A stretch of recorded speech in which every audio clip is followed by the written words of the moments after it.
Snow fell in heavy sheets across the border mountains of Eastern Europe, burying the ruins of tanks and the shattered remains of concrete bunkers under a merciless white silence. The temperature had dropped to 28 degrees below zero, cold enough to freeze breath before it left the lips, cold enough to turn blood to ice inside torn uniforms. In the middle of that storm, nobody paid attention to the woman who knelt beside the wounded, her head always bowed, her hands always steady, her voice never rising above a whisper. When the field hospital finally collapsed under enemy fire, soldiers dragged her out along with dozens of survivors, laughing among themselves, certain she was nothing more than a nurse who knew how to wrap bandages and nothing else. 12 minutes later, from a distance of more than 3 kilometers, a single bullet tore through the blizzard, pierced 3 layers of reinforced glass, and ended the entire forward command of the invading army in one impossible shot. Only then did anyone understand the truth. They had not captured a nurse. They had unknowingly captured the most dangerous sniper ever erased from military record. Her name, according to the intake papers of the field hospital, was Claire Bennett, 34 years old, assigned to triage and trauma care in a war zone that chewed through medics faster than it chewed through ammunition. She never spoke more than necessary. She never introduced herself with rank or history. She arrived at every collapsed position only after the shooting stopped, moving through smoke and debris with a calm that unsettled even hardened soldiers, treating enemy prisoners with the same care she gave her own wounded, refusing to let politics dictate who lived and who died on her table. Nobody knew where she came from. Nobody knew what she had done before the war reached this valley. The soldiers who passed through her care gave her a name that stuck faster than any official title, and they called her the Quiet Nurse, a woman who seemed to exist only in the aftermath of violence, never in the middle of it. The wounded trusted her instantly, in a way that seemed to bypass fear altogether, drawn to something steady beneath her silence that no amount of shelling could disturb. She treated frostbite, shrapnel wounds, collapsed lungs, and amputations with the same unhurried focus, never raising her voice, never letting exhaustion show on her face even after 20 straight hours on her feet. Other medics burned out within weeks in this valley, broken by the endless procession of the dying, but Claire simply kept working, night after night, as though the war itself had no power to touch whatever lived inside her. She slept in short, disciplined intervals, never more than 2 hours at a time, always waking before anyone called for her, as though some internal alarm had been trained into her long before the war ever reached this mountain. A young lieutenant named Daniel Cole noticed things about her that others dismissed as coincidence. He noticed how she studied terrain before choosing where to set up a triage station, always picking ground with clean sightlines and natural cover, the kind of instinct that took years to build. He noticed she never forgot a distance once she had measured it by eye, calling out ranges to artillery spotters with an accuracy that made veteran soldiers glance at each other in confusion. He noticed she always checked wind direction first, before checking anything else, lifting a wet finger or watching loose snow drift across open ground, a habit that had nothing to do with bandages, and everything to do with something else entirely. He noticed, too, the way her eyes swept a room the instant she entered it, cataloging exits, windows, and elevated positions before she ever looked at a single patient, a habit so quick and so practiced that most people never caught her doing it at all. He mentioned it once to his commanding officer,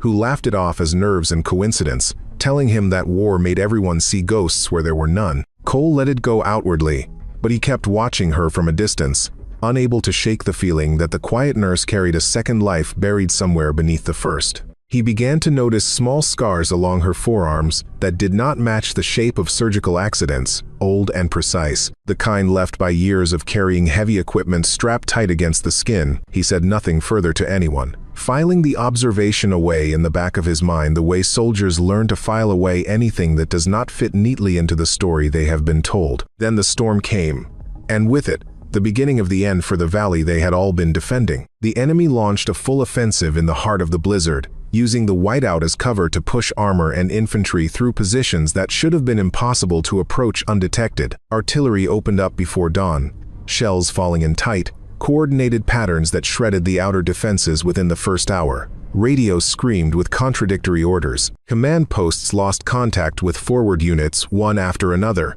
swallowed by static and snow. By mid-morning, the field hospital sat directly in the path of the advance, its thin walls offering no real protection against what was coming down the mountain toward it. Every soldier who could still walk was ordered to fall back to the second line, leaving the wounded and the medical staff dangerously exposed to whatever followed. Claire Bennett refused to leave. While explosions walked closer with every passing minute, she stayed behind, moving from cot to cot, disconnecting IV lines, lifting patients onto stretchers, carrying the ones too weak to carry themselves. She worked with a discipline that ignored the shaking ground and the collapsing ceiling tiles, lowering one wounded soldier after another into the reinforced cellar beneath the hospital, buying seconds and minutes with a calm that felt almost inhuman under the circumstances. Dust rained down from the rafters with every impact, and twice the lights failed completely, forcing her to work by the orange glow of fires burning through the far wing of the building. She counted patients under her breath as she moved them, refusing to leave until every stretcher had been accounted for, refusing to consider her own safety until the last name on her list had been carried to safety. Enemy infantry broke through the outer perimeter before she could finish, storming the building in a chaos of shouted commands and gunfire. The medical staff's ammunition ran out within minutes. The handful of sidearms they carried no match for a full assault force. One by one, doctors, nurses, and support staff were forced to their knees in the snow outside the burning hospital. Hands raised, breath rising in white clouds above their heads, an enemy officer walked the line of prisoners, stopping in front of Claire with a look of open contempt on his face. He studied her plain uniform, her blood-stained sleeves, the exhaustion carved into her features, and he laughed, asking what possible use a nurse could be in the middle of a war. Claire said nothing. She held his gaze without flinching, without fear, her expression carrying a stillness that should have unsettled him more than it did.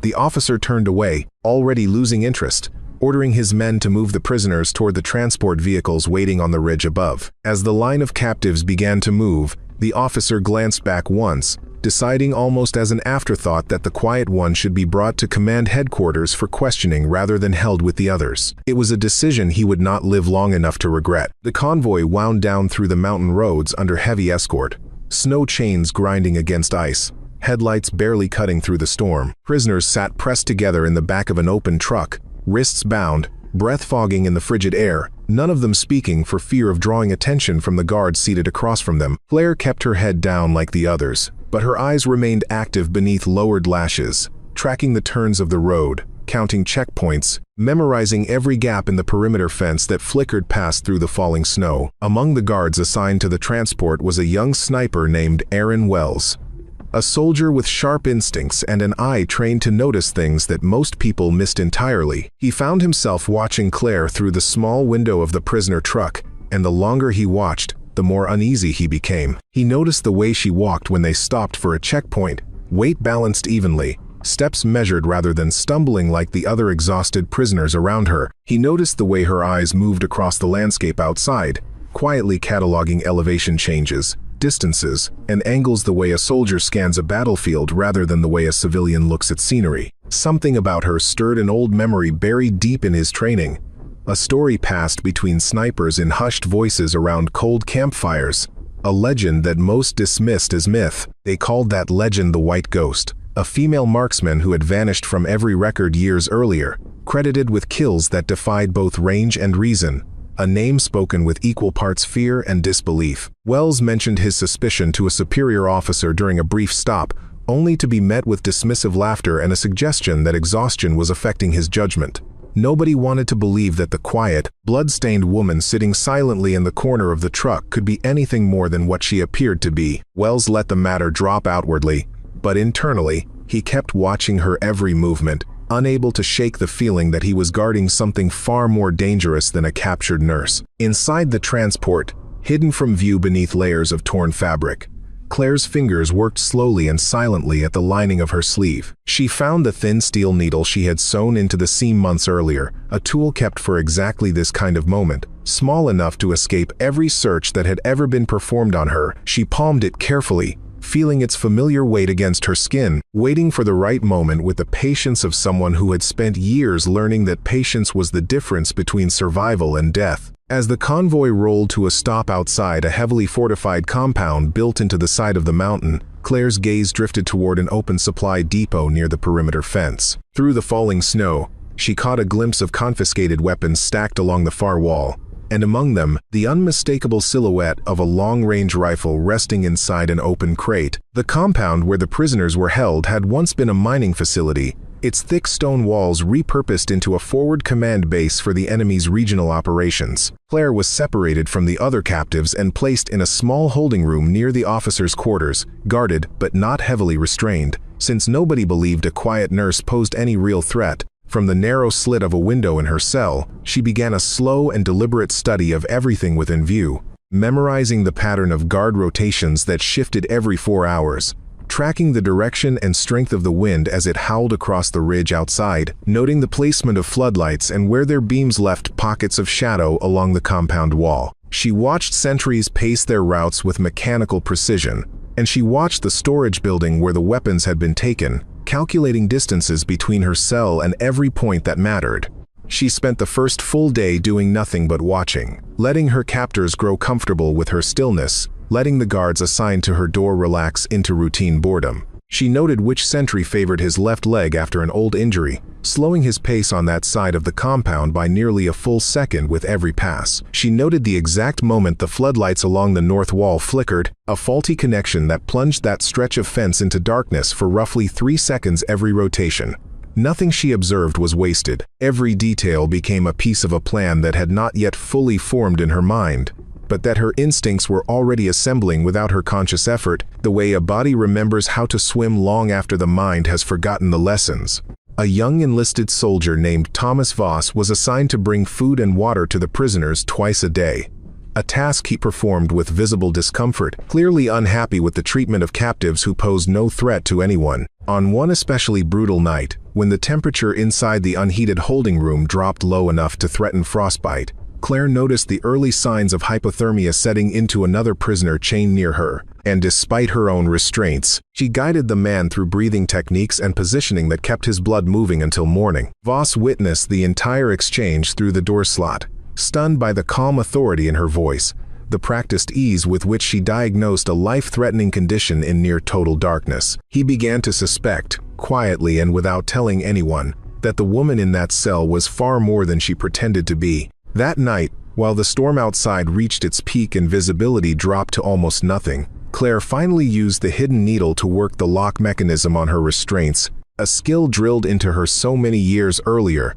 that her hands remembered the motion even after everything else had tried to make her forget it. The cuffs fell away without a sound. She waited, listening to the rhythm of the guard rotation she had memorized over the previous 2 days, timing her movement to the exact gap between patrols. When the moment came, she slipped out of the holding room and into the blinding white chaos of the storm, disappearing into the night as completely as if she had never existed at all. Behind her, deep within the compound, the supply depot sat waiting, its rows of confiscated weapons resting under a thin layer of frost, unaware that one of them was about to be reclaimed by the only hands that had ever truly belonged to it. Inside the depot, moving between crates with the silent precision of someone who had done this 1,000 times before, Claire searched through row after row of confiscated equipment until her eyes settled on a rifle case pushed into the far corner.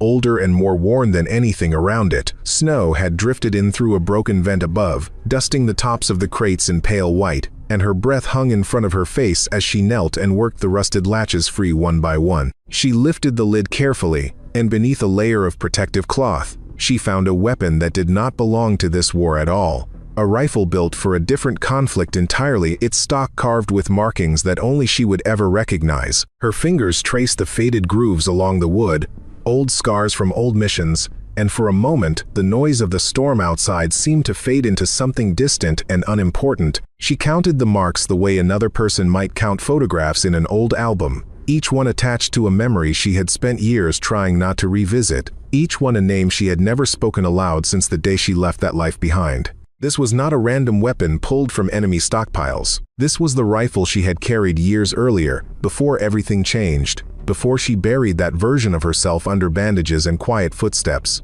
The memory came without warning, pulling her backward through time to a mission that had ended with her entire unit dead on a ridge much like this one, a catastrophic failure of intelligence that placed 6 soldiers directly into a kill zone she had been ordered to trust. She remembered the sound of the radio going silent one voice at a time, remembered carrying what she could of her team back through enemy lines alone, remembered the promise she made to herself in the aftermath, swearing she would never pull a trigger again as long as she lived. She remembered kneeling over each of them in turn before she left that ridge, memorizing their faces one final time, unable to bring their bodies home but unwilling to leave without saying goodbye. She remembered the silence of the debriefing room afterward, the careful way her superiors avoided her eyes, the quiet efficiency with which her file was sealed and her name was scrubbed from active rosters, as though erasing the record could erase what had happened on that mountain. She left the Special Forces community without explanation, disappeared from every roster, and rebuilt herself as someone whose only purpose was saving lives rather than ending them, becoming the nurse who arrived only after the shooting stopped,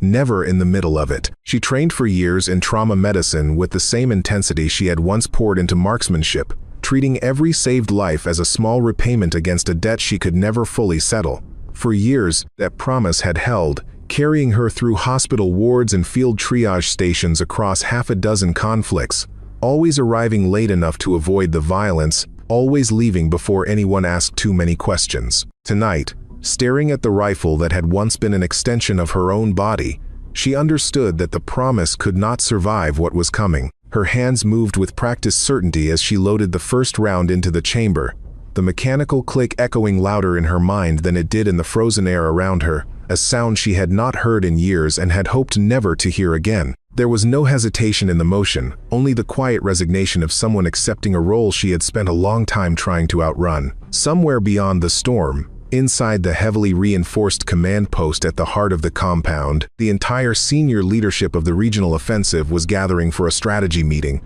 unaware that the storm outside carried something far more dangerous than snow. Claire slipped out of the depot and began the long, brutal climb toward high ground, carrying a weapon that had once defined her and a mission that had found her again whether she wanted it or not. The storm had grown into something almost alive by the time Claire reached her position on a ridge overlooking the valley, wind gusting in unpredictable bursts that made even standing upright a struggle, visibility narrowing to a few dozen meters in every direction. The distance to her target sat at more than 3,400 meters.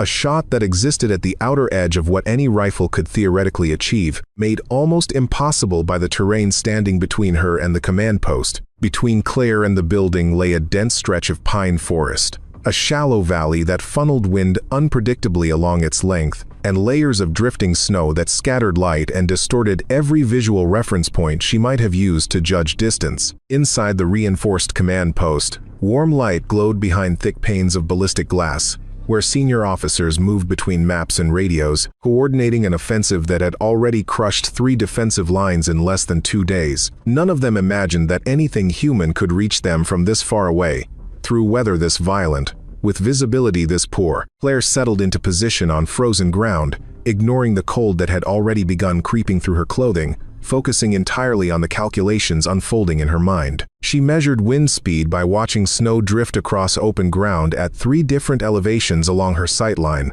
cross-referencing each reading against what she remembered of ballistic behavior at extreme range. She factored in the punishing cold, knowing it would affect both the density of the air and the behavior of the round itself, adjusting her math accordingly. She calculated barometric pressure from the way the storm pressed against her exposed skin, and she calculated bullet drop across a distance that most snipers would never attempt outside of a training exercise, let alone in combat conditions this extreme. She checked the rifle's scope twice, wiping frost from the lens with a gloved thumb, testing the elevation dial against markings she had carved into the metal herself years earlier. She pressed her cheek against the stock, feeling the old familiar weight settle into her shoulder as though no time had passed since the last time she had done this, as though her body had simply been waiting for permission to remember.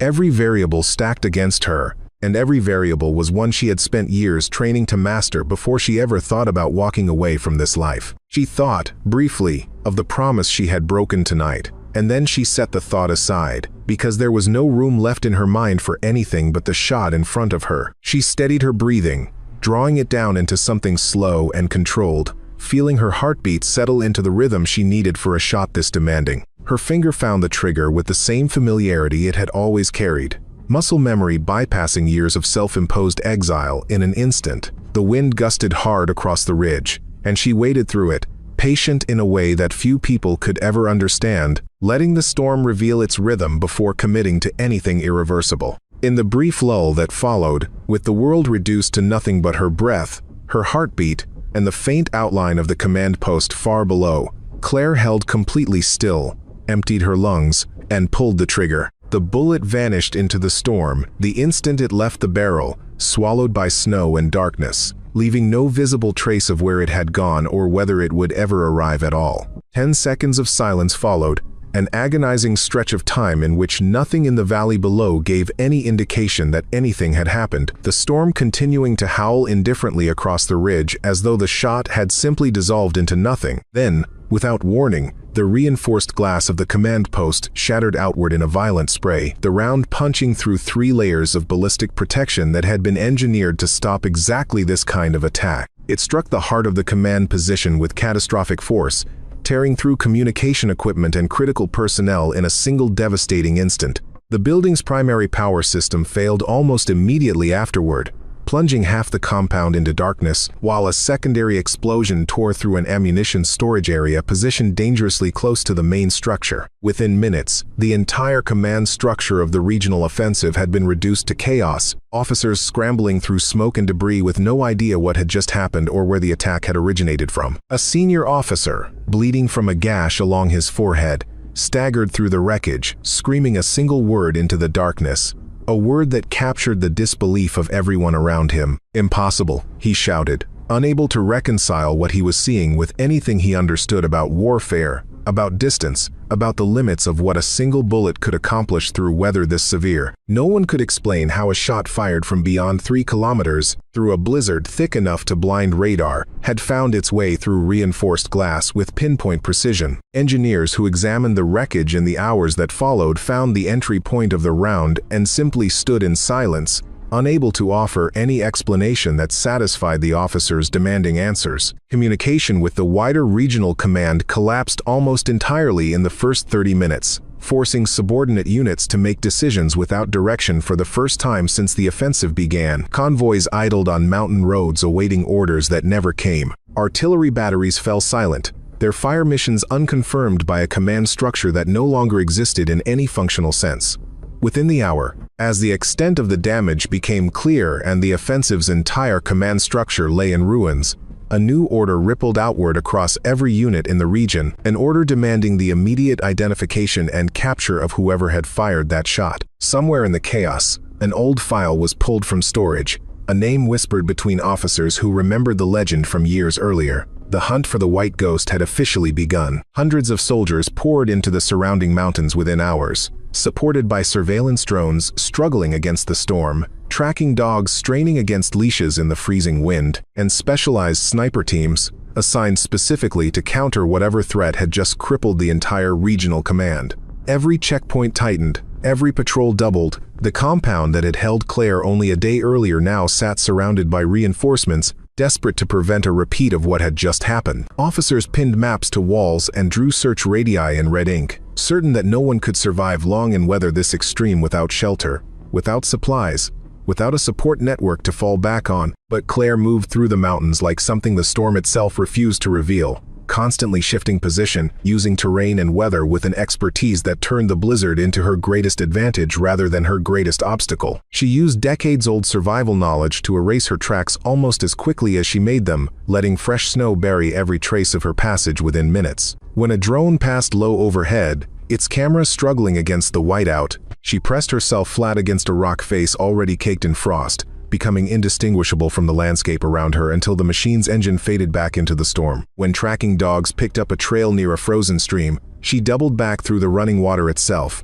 letting the current erase her scent before climbing out nearly a full kilometer downstream. She slept in short bursts inside hollowed snowbanks, ate almost nothing, and kept moving even when exhaustion pulled at every muscle in her body, driven by an urgency that had nothing to do with her own survival. Twice, patrols passed within meters of her position, and twice she remained motionless beneath a thin covering of snow, breathing slow and shallow, waiting for boots and voices to fade back into the storm. She crossed frozen streams and climbed ridgelines that would have exhausted a fresh soldier, moving with an endurance built from years of training that had never fully left her body no matter how many years she had spent pretending otherwise. Along the way, she found small groups of prisoners being marched towards secondary holding facilities, men and women taken from the same collapsed defensive line she had once served, and she began quietly dismantling the guard patrols responsible for them, one isolated position at a time. She worked with a precision that left confusion rather than obvious violence in her wake, disabling communication lines, redirecting patrols into dead ends, creating just enough chaos to allow captives to slip free into the storm and find their way toward friendly lines. In one instance, she guided nearly a dozen freed prisoners through a narrow mountain pass under cover of darkness, moving them past a checkpoint by timing their crossing to the exact gap in a searchlight's rotation, a maneuver so precise that none of the freed prisoners ever fully understood how she had managed it. Word of a mysterious figure moving through enemy territory, freeing prisoners, and vanishing before anyone could identify her, began spreading faster than official reports could keep pace with. Some called her a ghost. Others insisted she was a myth invented by desperate captives trying to explain their own escape. Deep in the mountains, an Allied special operations team moving through the region on an unrelated mission began encountering these freed prisoners, each one telling a similar story about a lone figure who had appeared out of the storm and disappeared just as quickly. The team's leader, a hardened operator named Marcus Reed, began piecing together fragments of information that painted an increasingly strange picture, one that eventually led his unit toward a stretch of forest where they found unmistakable evidence of a well-executed guerrilla campaign against enemy patrols. Cut communication lines, disabled vehicles left with no visible damage, guard positions abandoned in ways that suggested confusion rather than combat. His team followed the pattern deeper into the trees, growing more convinced with every discovery that whoever was responsible had trained at a level far beyond anything typical of an improvised resistance effort. When they finally caught sight of the figure responsible, moving through the trees with a rifle slung across her back and a wounded prisoner draped over her shoulders, Reed recognized her instantly from hospital records circulated weeks earlier among Allied units searching for missing medical personnel. He raised a hand to signal his team to hold position, studying her for a long moment before stepping out from cover, unwilling to startle her into a reaction that might get someone killed. The woman his team had assumed was a captured nurse, quietly listed among the missing, was in fact single-handedly dismantling an enemy occupation from the inside. Before Reed could fully process what he was witnessing, the roar of rotor blades cut through the storm above them, and a spotlight swept down through the trees, locking onto Claire's position with terrifying precision. An enemy helicopter had found her. As the special operations team scrambled to respond, pieces of Claire's history began falling into place with startling clarity, information that had been deliberately buried years earlier to protect both her and the operations she had once been part of. Reed recognized fragments of her service record from classified briefings he had received long before this mission, references to a legendary marksman credited with saving thousands of lives across multiple campaigns, someone whose file had been sealed and scrubbed after a catastrophic mission that ended her active combat career entirely. He remembered hearing, years earlier, that the woman behind that legend had refused every medal offered to her, walking away from recognition entirely because she wanted nothing to do with the fame that came with being called a hero. All she had ever wanted, according to the fragments of her story that had survived official erasure, was the ability to save people rather than end them, a distinction that had clearly shaped everything about the quiet nurse the soldiers around her had come to know. With enemy forces closing in from multiple directions and the helicopter's spotlight sweeping the tree line in tightening circles, Claire made a decision that surprised no one who had watched her work over the past several days. She ordered the freed prisoners and the special operations team to move toward the extraction point without her,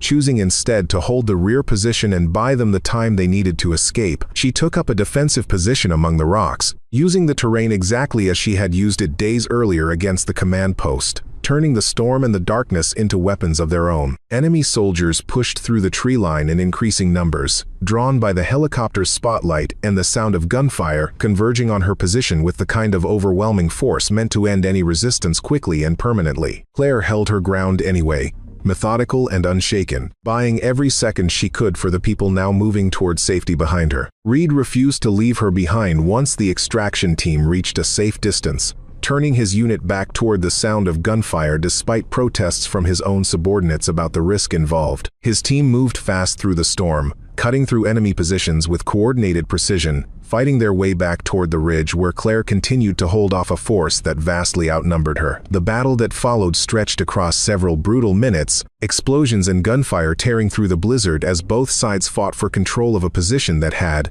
only hours earlier, belonged to no one at all. Claire fought with the same calm efficiency she brought to every wound she had ever treated, each movement deliberate, each shot placed with purpose rather than panic, buying time even as enemy numbers pressed closer around her narrowing position. She used the rocks as cover, shifting between 3 separate firing positions to disguise her true location, forcing the advancing soldiers to waste precious seconds guessing where the next shot would come from. A round grazed her shoulder, tearing through fabric and skin, and still she kept firing, refusing to let the pain slow the rhythm she had built. Ammunition ran low with every passing minute, and she began counting rounds the way she once counted patience, rationing each shot with the same discipline that had carried her through every impossible night in the field hospital. Just as the pressure became nearly unbearable, the deep thrum of a second set of rotor blades broke through the noise of battle, cutting across the storm from the opposite direction. An Allied rescue helicopter emerged from the whiteout,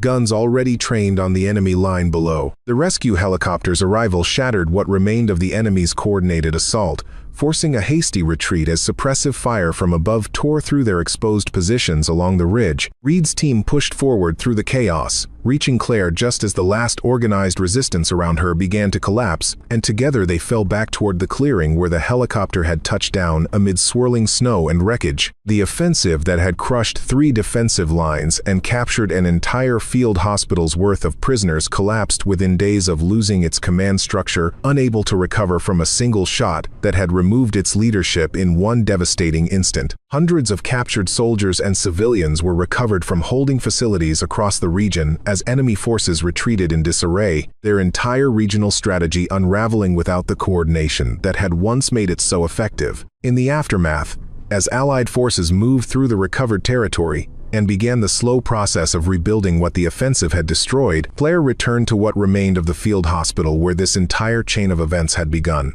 She put the old rifle away without ceremony, returning it to storage in a case that would once again disappear from official record, sealing away the identity that had briefly resurfaced out of necessity rather than desire. She pulled her worn nurse's uniform back over her shoulders, the same blood-stained sleeves that had concealed a hidden needle days earlier, and returned to the only work she had ever truly wanted to do. Daniel Cole found her on her first morning back, standing quietly beside a row of new arrivals, already checking pulses and calling out instructions to the medics around her as though the past several days had never happened at all. He said nothing about what he now understood, offering her only a small nod that carried more respect than any words could have managed. Aaron Wells, the young sniper who had once suspected her identity in the back of a prisoner truck, later requested a transfer to the same sector, quietly telling his commanding officer that he wanted to serve somewhere he trusted the people around him completely. Thomas Voss, the guard who had once brought her water in the cold,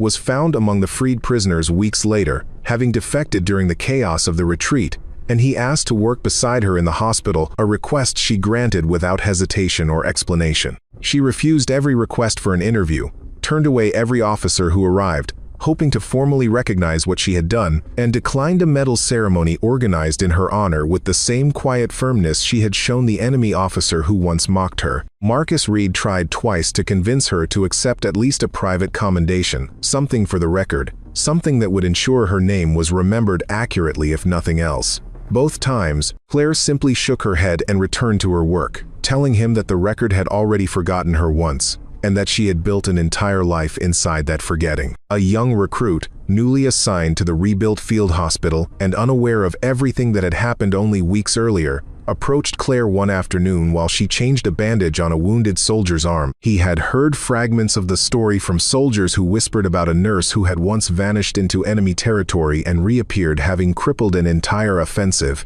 and his curiosity finally overcame his hesitation. He asked her directly who she used to be before the war brought her to this valley, expecting perhaps a name, a rank, a unit, some piece of the legend that had spread quietly through every unit that passed through this region. Claire looked up from her work, met his eyes with the same calm stillness she carried into every impossible situation, and offered him a small, quiet smile instead of an answer.